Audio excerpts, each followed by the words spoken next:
Hey guys, welcome to an interesting video in Wild Rift.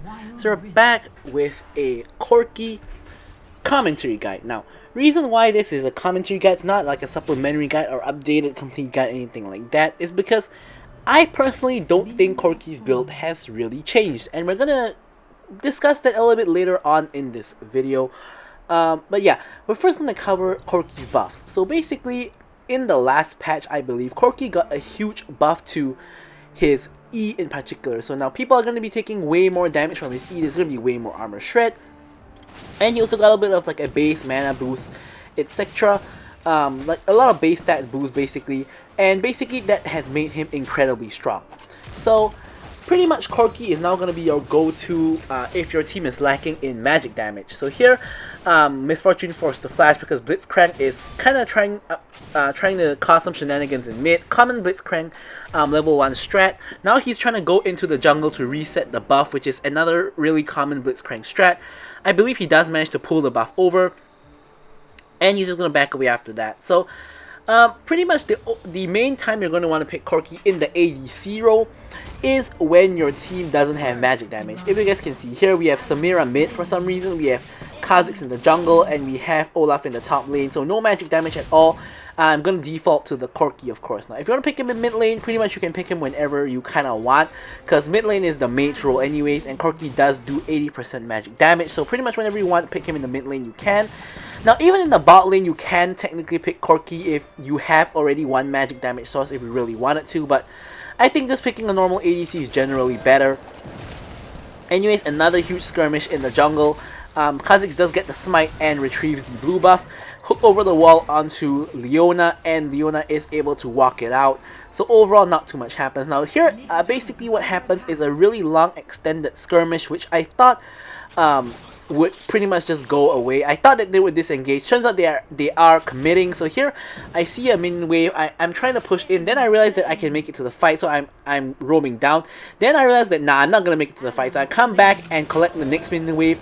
But then, if you guys take a look at the mini-map right now, here, suddenly Vex, Blitzcrank, Leona, everyone just joins the fight. It becomes a huge fight. So by the time I actually want to go down to the fight again, Leona's picked up the double already, and pretty much the fight is over, basically. So, kind of a really long fight where everybody ended up joining the fight eventually. But I did get 2 full minion waves, and I did deny Misfortune some minions, and Misfortune did die as well. So it wasn't the worst thing in the world what I did, but probably roaming down to the fight would have been way better, just that I didn't think the fight would be that long.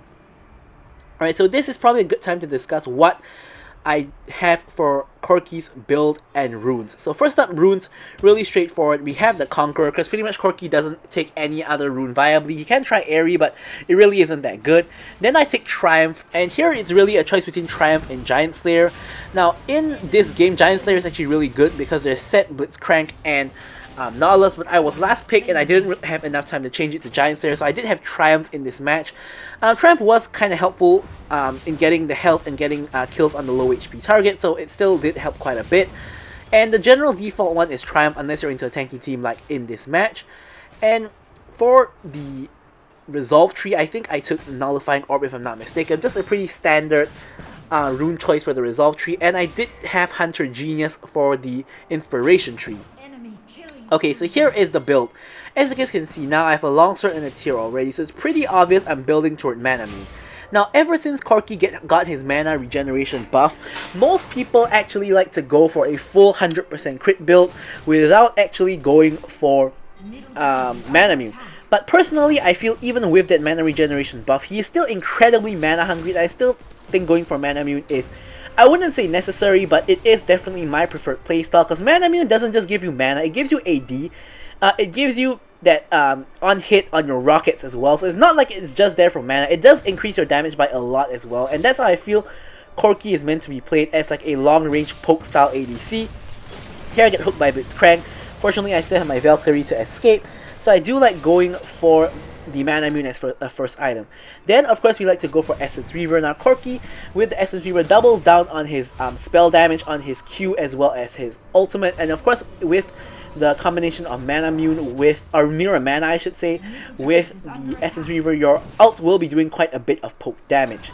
And then after that, I like to go for Infinity Edge for, of course, more damage and more crit. And then I like to go for Slurry Charge Blade because by this time we're at 75% crit, a little bit of the attack speed, and of course the crit with the magic damage as well on hit. And lastly, I like to go for the Void Staff, of course, for the magic penetration because you do majority magic damage. Now, of course, Corki with his package nerf only lasting 45 seconds, you generally want to take it right before Dragon spawns at 20 seconds. Here I spot Miss Fortune cut off. I'm going in with the package onto Miss Fortune. I nearly get her, but not quite. Here, Vex nearly gets me, but not quite as well. So in the end, both ADCs managed to escape with a sliver of health. Here, waiting for Grievous Wounds to drop off. I grab myself the fruit and I'm going back, but pretty much Olaf picks up a triple. I get a couple of Triumph procs and that is that. Enemy team does manage to secure the dragon though, so no dragon for us. In the meantime, Kha'Zix is going for the Rift Herald, so we are going to be able to secure a Rift Herald. So yeah, a very important thing about Corki is with his package now only lasting 45 seconds, you have to pick up the you have to pick up the package relatively close to when the dragon or herald or whatever objective you're going spawns. So generally 20 seconds before the objective spawns, you want to recall, get the package and run straight there. This will give you the maximum amount of time with the package. Now if you don't do this, which is something you could do last time, like you could pick it up like 30-40 seconds before last time, but if you do that now, by the time the dragon or whatever spawns, the package is going to run out already. So the enemy team is smart. They don't commit to the dragon, they don't commit to a team fight. They just gotta wait out the package a little bit, and when the package expires, you lose a lot of that value you have in the team fights with your package. So yeah, it's kind of really limiting. It's really annoying because sometimes you like recall, buy items, and then you walk back to lane, kill like 2 minions, and then you have to recall again to pick up the package. Sometimes it really is annoying like that, but you really don't have a choice, which is pretty much the main point of that Corki nerf. I think that nerf was really effective in terms of lowering the power levels of Corki, but then they buffed him in other ways in compensation, like this buff he just got. So overall, he is still really strong. It's just that his package is a lot easier to play around for enemy teams, so you do have to be very cautious of your package pickup timing, basically. But yeah, Corki is still absolutely insane. Now, as we see from my KDA, I'm 0-0-1 at the moment, so not much action happening in terms of the KDA department on my end. I'm pretty much just farming it up, getting my Manimune, getting my items, and really nothing too much is happening here in terms of kills. But Corki, you know, he scales really well into late game. He's a late game monster, so that isn't really too much of an issue. And in the early and mid game, he's no slouch as well. He's pretty decent if he's underestimated, and pretty much if enemies stand in his E for a couple of seconds, he's gonna, you know, shred them, and he's gonna do a ton of damage. So pretty much Corki is good at all stages of the game. Here Blitzcrank goes in with the hook onto Leona. Leona goes back in on Blitzcrank. I Valkyrie forward to try to chase, and I do get a little bit of damage onto MF, but pretty much both sides disengage and nothing too much happens here. Alright, so here I'm waiting for the next wave to pretty much just clear it out. Here I get hooked by Blitzcrank again. Unfortunately, I get silenced, exhausted, and MF ulted. But fortunately, I do manage to actually Valkyrie out. Now, they used everything on me already, so Leona actually does a lot of damage to them, and I'm able to actually re-engage here. And here I'm gonna try to snipe out the MF in the bush, just pretty much just timing where she is walking in that bush and able to get the snipe off. Here, Nautilus tries to come in from the back, but he gets caught. He has to flash the wall, and he is gonna end up dying, and pretty much the whole enemy team is here now. But in a really fortunate series of events, my team literally kills, not literally actually, but kills almost all of them. Only Set is left, and there goes Set. So here we get a clean ace with nobody on my team dying, and that's a really huge team fight win for my team that honestly I was not expecting to happen after I got like that snipe on MF. Fortunately, I couldn't contribute all that much because I was already on 1 HP when the main fight kind of started. But anyways, yeah, I'm 1-0-3 now, so not too bad. Getting a lot better in terms of the KDA department, and of course accumulating a lot more gold. And yeah, so we're all good here. Not really quite at that point that we're strong at. We haven't even got our Essence Reaver yet at this point, so we really aren't doing too much damage. No Mirror Mana as well, so for this section of the game is pretty much where we are at our weakest point, because we don't really have any items yet. We have like pretty much half an item with the mana. I mean, I have pretty much half an item with the 2 item components of the Essence Reaver. Alright, so here Leona just proccing her right shield onto all of those minions. And here I believe we should be able to get ourselves the Essence Reaver maybe. Yep, there we go, Essence Reaver completed. And we see a fight at Rift Trial, so we're going to quickly pick up the package. Even though I was initially planning to use it at Dragon, but I see a fight and I see an opportunity, so I'm going to pick up the package, go in. Now unfortunately I was planning to Blast Plan over to get a good package, but Kha'Zix pops the Blast Plan, the fight is already ongoing, so I have to package in. And I'm packaging in straight into the Misfortune Ultimate, a little bit unfortunate here. Here I'm trying to finish off the Set, but Set manages to escape with a sliver of HP. Blitzcrank does die to Leona, and here, really dangerous because I'm below half HP, really low here. Here I'm just trying to do damage to Nautilus. I get hit by the Misfortune crit, and Leona does go in. Here I'm blasting people from over the wall, and I do manage to actually get the double. In the end there, the last part of the fight was a 1-for-3 trade, so that was super duper worth. And the whole map dies aside from me. I'm the only person left alive on the whole map, which is pretty rare, I would say.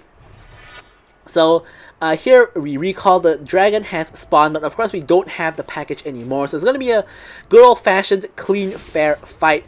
And in that fight I didn't actually even use my flash or my exhaust, so I still have both sums up as well, so we are in a really good spot on this fight as well. 3-0 and 4 now, with the Zhonya's Hourglass completed. Here we're just trying to go for the dragon, and we are able to pretty much burst the dragon before the enemy team even really responds, because the enemy team did die after us, so we do have the tempo. Here the enemy team tries to go in. I managed to Valkyrie out of the way of the Misfortune Ultimate, and here I'm just blasting Set because he's the closest target to me. I get stunned and smacked by his Haymaker, but I am able to survive relatively easily, and Samira actually picks up a triple kill, going on a killing spree of course with the triple kill.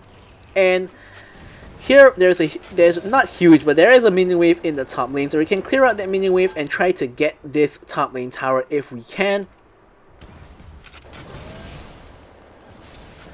Alright, so here, this pretty much is going to blast down the mid lane tower. Not mid lane, the top lane tower. Next minion wave is in, so we will be able to get this relatively easily. Leona grabs the fruit as well. And at the same time while we're at it, we're going to get in some counter jungling here. So we're just going to quickly pick up these Krugs to deny the enemy team. And at the same time clearing the next minion wave, or as much of it as we can. Our Blitzcrank trying to speed boost to catch us out. So we're just going to walk it out basically. Now here, Vex ult actually hits me, and I did get the exhaust on her, and I actually make a huge mistake there. I'm going to break down this play in a little bit, but here I end up flashing into the Misfortune. I'll get feared by the Vex and I do die. So here, I wasn't expecting the Vex ult to be so long range, because at this point in time, I've played only like against Vex like less than 5 times. I think I've played against Vex like 3 or 4 times. Because Vex is pretty much permaban because she's really broken, so I didn't know her ult was that long range, and I don't own Vex as well. I didn't know her ult was so long range. I didn't expect to get hit by it, but when I did, I was mashing my exhaust button. She came in and got exhausted before she full comboed me, so I should not have pressed Zhonya's. I panicked Zhonya's there because Leona was there with all the CC, so if I didn't panic Stasis, I would have been able to kill the Vex with the help of Leona, and that whole fight would have been very, very different, because after I died there, basically my whole rest of the team died. So yeah, that was a pretty major mistake by me in my opinion, hitting the Zhonya's there. I should not have Stasis at all. I should have just killed the Vex right there where she stood, because my exhaust was actually successfully put onto the Vex before she comboed. Anyways, here we get the catch onto the Nautilus, so we're going to try to chase him down. The Samira does end up getting the kill with the ultimate, and here we're chasing for more, but we aren't able to actually really catch anyone eventually. It just turns out to chase them to like mid lane tier 2, and nothing much really happens here at all. So yeah, in my opinion, pretty big boo-boo by me in the topside river, but you know, it is what it is. The match goes on. And here, nice bait by Leona and Samira gets the enemy team to commit. Here I'm focusing Vex because she's the fed member of the enemy team. We do get the kill on Vex. Samira gets the kill on Blitzcrank. And here we're chasing for the Set. Set proto belts away. Nice slow by Olaf, but Set does get to the tower, so we cannot actually catch up to him. So yeah, in the end I guess it all kind of worked out. So not too bad. I'm 4-1 and 9 now. My team is doing alright. The only real concern here is Vex. Well, I was gonna say she's very fed, but after she got fed, she kind of died a lot of times. So she's now 4, 5, and 10, which is still really threatening to me, honestly. She is, of course, at 2 items, Here, anyways, we're not going to talk about that. First, we're going to talk about how we burst down the enemy jungler, who is the set, and then we're going to burst down the enemy ADC, because they did try to stop us from doing Baron, and because of that, we are able to turn on them and get the kills. Although on the flip side, we can no longer do Baron. Here, Leona goes over the wall with the Zenith Blade, and here I'm going to try to chase Nautilus down. Unfortunately, she gets grabbed by Blitzcrank. Vex does miss the ultimate though, and here I have to flash the wall to actually escape. Valkyrie out. And here you can see Blitzcrank chasing because of the Valkyrie animation. So here I'm just running, I ward behind to check, and he does give up the chase. Alright, so yeah, Vex does have 2 items. She has Ludens and she has the Death Cap. So I really believe she can one-shot me here, so I still have to be really careful of the Vex. In the meantime, I did complete my IE, and I am of course going to be building towards the Solari Charge Blade. So we are still in really good shape in terms of personally 6, 1, and 9 doing pretty well. Kha'Zix and Samira also doing really well. They are really fed as well. So it's all looking pretty good so far. So here you can see this is what I was talking about. I pretty much walk out of the base, do pretty much nothing, and I'm gonna have to recall to pick up the package because the dragon is spawning. So that's really not fun, in my opinion. So here we're gonna pick up the package, as you guys can see, and we're gonna of course hit straight towards the dragon. Now Kha'Zix recalls with 10 seconds left on the dragon spawning, which is way too late. So he's not gonna be there in time for the dragon spawn, which is kind of bad. But you know, we can't really control what our teammates do, as I always say, so we don't really have a choice in the matter. So here, trying to get the mid lane priority. Since Kha'Zix isn't here anyways, Kha'Zix finally comes. I'm going to rotate over. I see Blitzcrank, so I stop, so he does not manage to hook me. And here the enemy team is actually rushing down the dragon. Here, I spot the opportunity to package in and try to steal. I don't quite manage to get it, but I do interrupt Miss Fortune's ultimate. I stasis when the set does ult me, and my team is pretty much able to clean up. I rejoin the fight, get a quick kill, and then I get a double and I believe a triple. Yeah, I do get a triple kill onto the MF, and the only person left alive is the Vex. So the enemy team did actually manage to burst down the dragon quickly enough, but as a result they actually lose all their members aside from Vex. So we are able, because of that, to actually get in the push on mid lane, since we did have that wave that I set up. So this is the importance of setting up a wave before an objective, because if you win the objective fight, you have a wave to push with. Without setting up that wave, we wouldn't have the minions to actually get this inhibitor turret. So we do get the mid lane in here, but the whole enemy team is about to spawn really soon. Here Vex goes in on me, and I do die. Vex gets a triple kill, gets the reset Zhonya's, and here we're Olaf just pounding the base. Samira gets killed by Vex. Vex gets the quadra, but Olaf does manage to finish off the base for the victory. So pretty exciting match. It does show you how strong Corki is. So as usual, I'm going to leave you guys with the stats. Thank you guys so much for watching the video, and goodbye.